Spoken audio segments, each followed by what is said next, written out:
Welcome to the Good News Flower Hour, people. I'm your host, Dave Easy.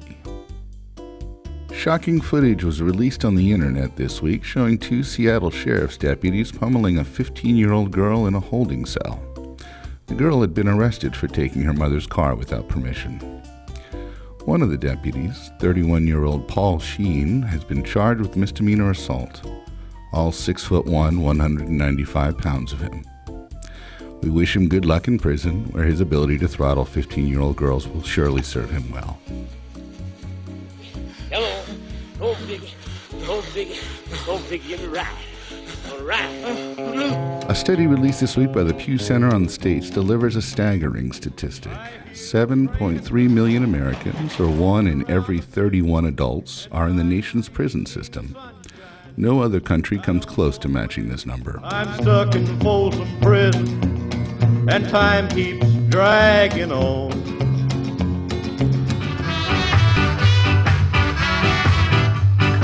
This week it was revealed that the CIA has destroyed nearly 100 terrorist interrogation videotapes in a desperate bid to maintain the mystery of 9/11. Among the 100 destroyed videotapes is one starring alleged 9/11 mastermind Abu Zubaydah, who is said to have implicated high-ranking members of the Pakistani and Saudi Arabian governments in the planning and execution of the September 11th terror attacks. Last week, an Orange County, California mayor was forced to resign for sending around an email with a cartoon depicting a watermelon patch on the front lawn of the White House.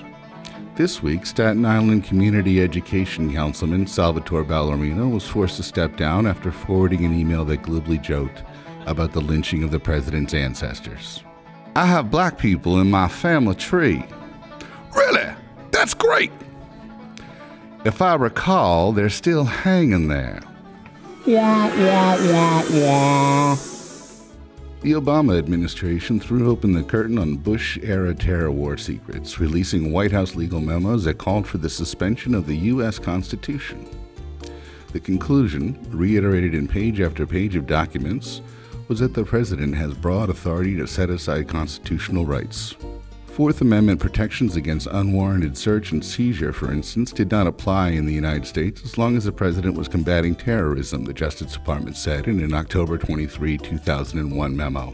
Quote, First Amendment speech and press rights may also be subordinated to the overriding need to wage war successfully, end quote, said Deputy Assistant Attorney General John Yoo. The good news this week is that the International Criminal Court has issued an arrest warrant for Sudan President Omar al-Bashir for crimes against humanity committed by his troops in the Darfur region, including the systematic starvation, murder, and rape of tens of thousands of civilians. The bad news is that Sudan doesn't recognize the authority of the ICC. The really bad news is that neither does the United States. Earlier this week, it was revealed by a U.S. firm that monitors peer-to-peer file sharing services that a file containing the entire blueprints and avionics package for Marine One, the president's helicopter, was found on the hard drive of a computer in Iran. The original source of the file was traced back to a defense contractor in Bethesda, Maryland, where it was believed an employee had installed file-sharing software to download music and inadvertently opened the company's top-secret files to the World Wide Web. Lesson? Every time you download illegal music, a president dies. Gee, I wonder how the Iranians found out that the president was getting a new helicopter. Your helicopter is now going to cost as much as Air Force One. In related news, a U.S. journalist has been arrested in Iran for buying a bottle of wine. Roxana Saberi, 31, who reports for National Public Radio, has not been heard from since she was arrested on February 10th. Saberi, who has lived in Iran for 6 years, was Miss North Dakota in 1997 and was among 10 finalists in the Miss America pageant that year. Finally, Irish protesters demonstrated at the Ministry of Finance in Dublin against U2, which is relocated to the Netherlands to avoid paying taxes on royalties. And that is the week that was. The Good News Flower Hour is brought to you this week by the word zombie dank. Just go out and kill it, people.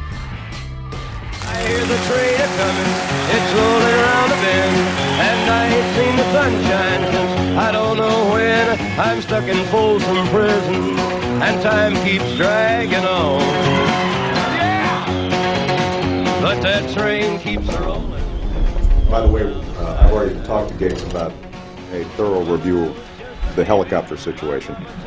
The helicopter I have now seems perfectly adequate to me.